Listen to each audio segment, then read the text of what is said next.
மாற்றாதவர். இன்றைக்கு உங்களுக்கு ஆண்டவர் வாக்கு தந்திருக்கிறார். அவருடைய முகத்தை உங்கள் மீது பிரசன்னமாக்கி உங்களுக்கு சமாதானத்தை கட்டளையிடுவாராம்.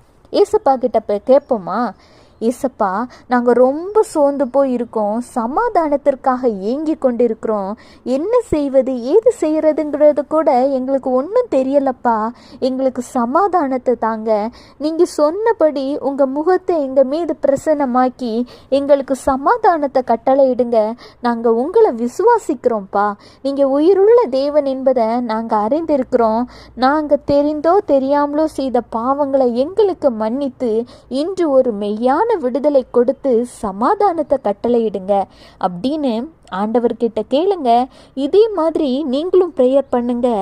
இதுவரை நீங்க காணாத சமாதானத்தை இன்றைக்கு காண்பீங்க. Have a blessed day. Jesus bless you.